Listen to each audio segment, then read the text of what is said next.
À quoi ressembleront nos villes dans l'après-confinement? Comment se déplacera-t-on? Comment flânera-t-on? Comment ira-t-on boire des coups en terrasse, dans les parcs ou sur les berges d'un fleuve? Bref, que faut-il attendre des villes de demain et de l'urbanisme à court comme à moyen terme? C'est le sujet de cet épisode et on en parle juste après le générique.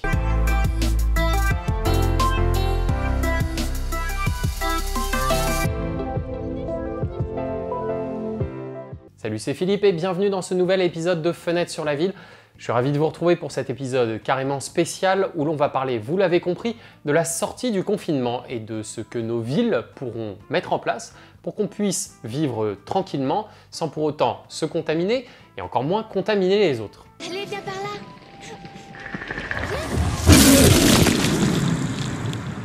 Vous en doutez, on n'est pas dans une période où on a très envie d'aller se retrouver dans un métro ou un bus bondé.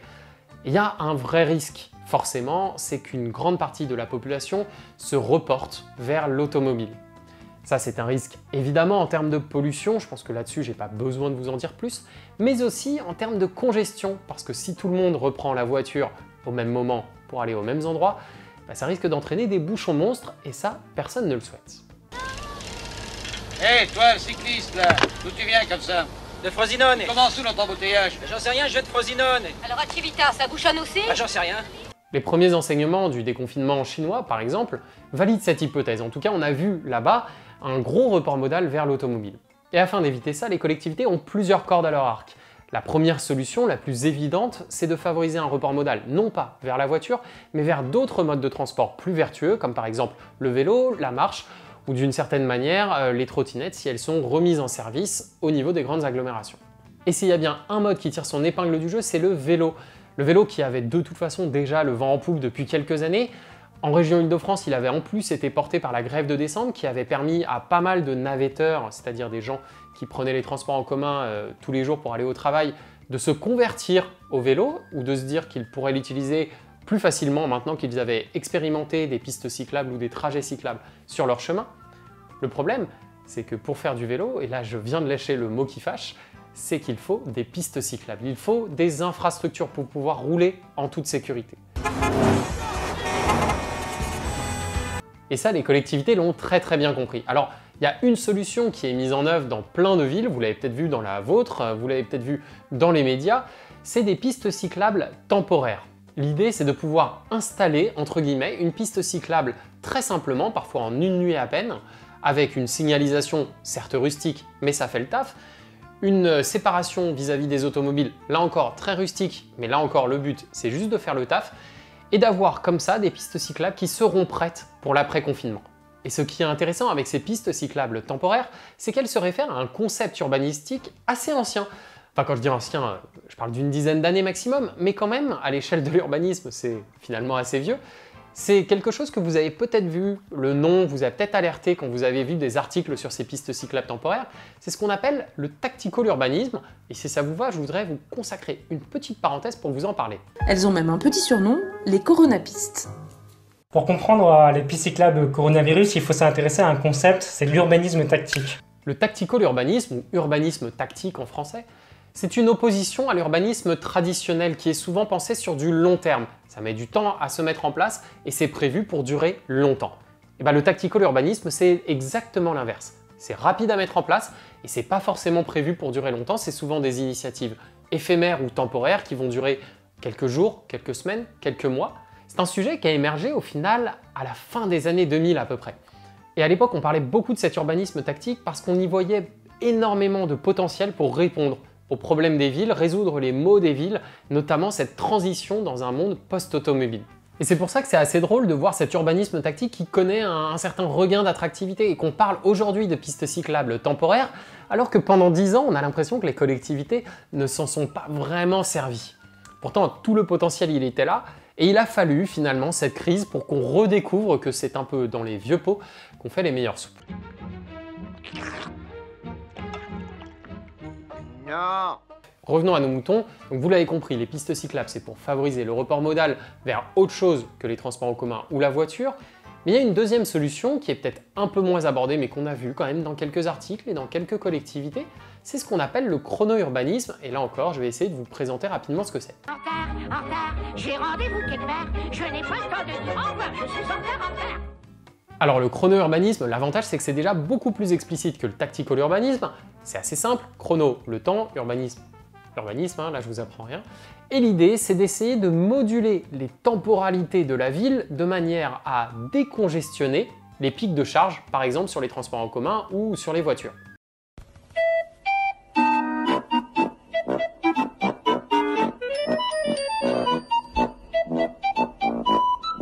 Alors là, je vous l'ai fait en version totalement nébuleuse, mais vous allez le voir, en fait, c'est simple comme bonjour. Quand vous avez tous les salariés de la Défense qui arrivent à 9h, 9h15 au bureau, ça veut dire qu'ils sont tous dans le métro entre 8h30 et 9h. Et tout simplement pour l'éviter, eh ben vous avez certaines boîtes qui vont demander à leurs salariés d'arriver à 8h45, d'autres qui vont demander à leurs salariés d'arriver à 9h15, et vous avez réglé, peut-être pas le problème dans son ensemble, mais une grosse partie du pic de charge. Je vous assure que le chrono-urbanisme, c'est miraculeux quand on le fait bien. Et juste petit aparté, parce que là encore c'est assez drôle et ça va confirmer que c'est dans les vieux pots qu'on fait les meilleures soupes, puisque le chrono-urbanisme, à l'instar de l'urbanisme tactique, il puise ses racines dans des temps immémoriaux.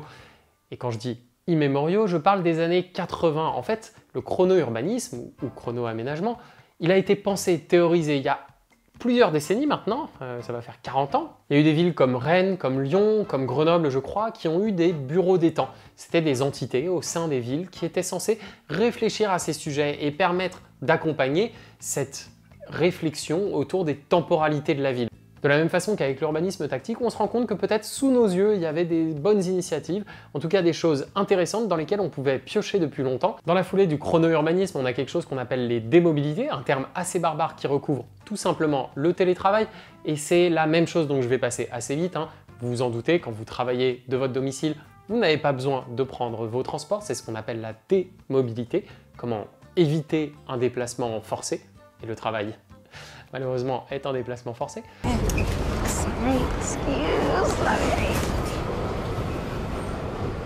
Et la démobilité, elle a des atouts qui dépassent largement l'après-confinement, j'insiste là-dessus.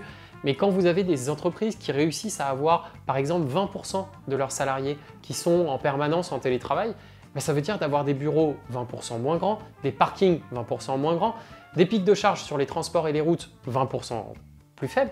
Bref, c'est des solutions qui sont là encore tellement pertinentes et tellement évidentes qu'on peut se demander pourquoi est-ce qu'elles avaient disparu. Alors, on sait pourquoi elles avaient disparu, les managers sont assez peu enclins à avoir confiance en leurs salariés. Je pense que la période actuelle a pas mal montré qu'au final, on peut faire confiance à un travailleur pour qu'il travaille tranquillement et efficacement chez soi. Le but, c'est pas de raisonner en termes de productivité, c'est aussi de comprendre sa place quand on est un générateur de mobilité, c'est-à-dire une entreprise, dans un écosystème plus large qu'est une agglomération avec des réseaux de mobilité qui sont très saturés. Et ça pose évidemment des questions en termes de marché de l'immobilier, parce qu'on se rend bien compte que si on veut développer le télétravail, il va falloir un moment qu'on ait autre chose que des cages à lapins dans lesquelles vivre. Je vous mets d'ailleurs un lien dans la barre d'infos qui renvoie vers une réflexion assez intéressante consistant à installer des bureaux de télétravail au pied des immeubles résidentiels qu'on va construire. Aujourd'hui, en pied d'immeuble, on a des commerces ou alors juste des appartements, mais peut-être qu'une solution serait d'avoir des bureaux partagés, pas des espaces de coworking, mais vraiment des lieux dans lesquels les habitants qui vivent au-dessus pourront aller travailler. Que ça soit une sorte de succursale de son propre logement qui soit intégré directement dans son immeuble de manière à ce qu'on n'ait pas à se déplacer, mais qu'on ne soit pas non plus obligé de se retrouver avec son laptop sur son canapé, ce qui n'est pas forcément bon pour le dos et pas toujours souhaitable quand on a des marmailles qui courent à côté. And what will it mean for the wider region? I think one of your children has just walked in. I mean, shifting sands in the region, do you think relations with the North may change? Voilà, ça c'était 3 des grands sujets sur lesquels les collectivités planchent en ce moment pour essayer d'éviter les pics de charge dans les transports ou sur les routes. Mais il ne faudrait pas oublier qu'il y a toute une partie des gens qui ne vont pas pouvoir en profiter pour plusieurs raisons, soit parce qu'ils habitent à trop grande distance de leur travail et qu'ils ne pourront pas donc prendre de vélo, soit parce qu'ils n'en ont pas physiquement ou financièrement la possibilité, soit parce qu'ils ne peuvent pas télétravailler et que leur présence physique est requise. Et ça, on a vu d'ailleurs que ça concernait des métiers souvent issus des classes défavorisées. Bref, il y a beaucoup de choses à faire pour les gens qui vont devoir prendre les transports en commun quoi qu'il arrive. Et autant les sujets que j'ai évoqués avant étaient assez passionnants à décortiquer, en tout cas ouvraient des horizons assez enthousiasmants, autant là c'est beaucoup moins drôle, beaucoup plus terre à terre, mais surtout pas très réjouissant pour ce qui va se passer dans les courts et moyen terme. Vous avez peut-être vu des images de ce qui se passe dans les métros en Chine ou en Italie. Ou alors vous avez peut-être entendu ce que Valérie Pécresse pour la région Île-de-France a récemment dit et ce qu'on voit dans les plus grandes agglomérations françaises. Il va falloir réussir à respecter la distanciation sociale dans des métros et même si on évite des pics de charge, ils risquent quand même d'être saturés. Et pour y répondre, les réseaux de transport, ils n'ont pas vraiment le choix. Il va falloir beaucoup plus de fréquences, évidemment. Il va falloir aussi des équipes de maintenance qui vont venir nettoyer les rames, les véhicules le plus régulièrement possible. Il va falloir des distributions de masques à l'entrée, à la sortie des grandes gares, des grandes stations. Bref, il va falloir mettre en place beaucoup de choses et ça risque de coûter très cher. Ce qui est un double problème, d'une part parce que les réseaux de transport n'ont pas toujours beaucoup d'argent, c'est le cas de le dire, mais en plus parce que si on réussit à réduire les pics de charge grâce aux initiatives que je vous ai présentées avant, elles auront aussi moins de revenus. Parce que si on laisse la situation se dégrader, et malheureusement, vu que ça va durer des mois, c'est ce qui va probablement se passer, il y a un vrai risque que des opérateurs de transport soient exsangues dans les années à venir, n'aient plus les moyens d'investir dans du nouveau matériel roulant. Ça risque de dégrader sur le long terme des réseaux de transport et de renforcer une fracture entre des personnes favorisées qui pourront se permettre de télétravailler, de prendre leur voiture ou leur vélo, et d'autres défavorisées qui seront contraintes de prendre du matériel roulant vétuste, de mauvaise qualité, mal entretenu. Je pense qu'on a fait le tour au niveau mobilité. Il reste un point, la marche, qui est un mode de transport, vous vous en souvenez puisqu'on a beaucoup parlé dans la vidéo sur la piétonisation, mais plus généralement, la flânerie, les balades, la vie pour aller boire des coups en terrasse, pour pouvoir aller se poser sur les berges d'un fleuve ou simplement déambuler librement dans l'espace public. Et ça, on se rend compte que c'est un véritable problème et que nos villes n'ont pas été prévues, mais alors loin de là, pour la situation qu'on est en train de vivre aujourd'hui.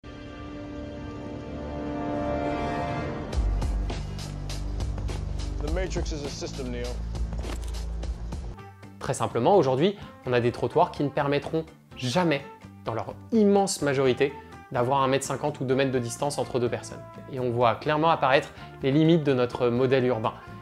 Là-dessus, là encore, c'est un enjeu de résilience. Si on veut penser la ville de demain, il faut essayer de se dire que la crise que l'on traverse aujourd'hui, et plus exactement l'après-crise avec cette sortie du confinement, doit être l'occasion de repenser en profondeur la manière dont on conçoit les villes. Je ne suis pas le seul à plaider en ce sens, il y a énormément d'élus, d'urbanistes, de designers qui essayent de dire que c'est peut-être l'opportunité de réinterroger un peu la répartition de l'espace. On a vu dans certains pays ce que des commerces ou des restaurants pouvaient faire en s'installant sur l'espace urbain, c'est-à-dire mettre leurs étals sur le trottoir et sur la rue.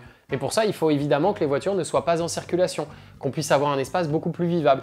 Et pour moi, il y a beaucoup de choses à réinventer de ce côté-là. Parce que s'il y a bien une question qui a été soulevée par le confinement, c'est aujourd'hui l'irrespirabilité de nos grandes agglomérations très denses. On l'a vu avec l'exemple berlinois où la faible densité du bâti et l'ouverture de grands parcs qui sont facilement accessibles a permis d'avoir un confinement qui paraissait, en tout cas vu d'ici, beaucoup plus agréable à vivre. Et quand on sait que ces périodes de confinement risquent d'être amenées à se multiplier dans les années à venir, on peut penser qu'il sera peut-être plus agréable d'avoir des villes un peu plus vivables dans lesquelles le confinement sera un peu plus facile à vivre, dans lequel on pourra quand même sortir de temps en temps sans pour autant retomber sur des personnes agglutinées ou profiter d'un parc sans qu'il y ait 200 personnes au mètre carré. Malheureusement, aujourd'hui, on a des villes denses en France qui ne sont clairement pas prévues pour ça. Ce qui m'amène à un dernier point qui va me permettre de faire une transition vers la conclusion de cette vidéo. C'est la remise en question du modèle de la ville dense. On a vu pas mal de tribunes, de géographes, d'urbanistes, d'élus aussi, qui se sont interrogés sur les limites d'un modèle urbain séculaire dans lesquels on observe une concentration des personnes, des activités au sein des grandes agglomérations. D'autre part, une saturation des espaces publics qui sont sous-proportionnés par rapport aux besoins des habitants. Et de tierce part, un point qu'on pourrait évoquer un peu plus longuement, mais je vous propose de le faire dans une autre vidéo, la place de la nature en ville. Avoir beaucoup d'habitants dans des villes denses, c'est-à-dire petites, ça laisse forcément moins de place à la nature en ville, aux parcs, mais aussi à la végétation un peu plus sauvage que l'on pourrait souhaiter. Ça, c'est une vraie question et je pense que l'appétence d'une partie des citadins pour une vie à la campagne va vraiment être quelque chose qu'on pourra réinterroger dans les années à venir. Regardez une petite abeille. Le problème, c'est que nos villes ne sont pas aujourd'hui capables de surmonter les chocs efficacement et durablement s'ils devaient être demain plus réguliers, plus fréquents ou durer plus longtemps. Et ça, c'est un enjeu majeur. Ça va poser des questions de reterritorialisation des activités, des industries, de l'agriculture, remettre de la nature en ville, pas simplement pour faire beau, mais aussi pour s'interroger sur l'autosuffisance alimentaire, par exemple, de nos collectivités. Il va falloir se battre pour défendre des convictions qu'on peut avoir, il va falloir se battre pour pérenniser des initiatives souhaitables et vertueuses qui seront mises en place de manière éphémère et temporaire. Bref, il va falloir réfléchir ensemble, collégialement, à la résilience de nos villes en cas de crise cyclique. Je pense que vous avez compris mon propos, c'est l'occasion ou jamais de plaider en faveur de la ville qu'on souhaite, de débattre, de discuter, de recenser toutes les initiatives que l'on pourrait souhaiter mettre en place à l'échelle d'un quartier, d'une rue, d'une agglomération, peut-être même de notre pays ou de l'Europe ou du monde entier. Bref, c'est l'occasion ou jamais de réfléchir à la construction dès maintenant de notre avenir. Sur ce, je vais m'arrêter pour aujourd'hui. J'espère que ce format un peu plus libre, un peu moins scripté vous aura plu. N'hésitez pas à nous le dire dans les commentaires, dans toute la bienveillance possible, bien sûr. Vous pouvez continuer à suivre la chaîne en vous abonnant, en cliquant sur la petite cloche. Vous pouvez bien sûr liker si vous avez apprécié, nous suivre sur les réseaux sociaux pour continuer à en discuter. Nous, on se retrouve peut-être dans un mois, mais peut-être dans quelques jours pour une nouvelle vidéo. À très vite et prenez soin de vous et de vos proches.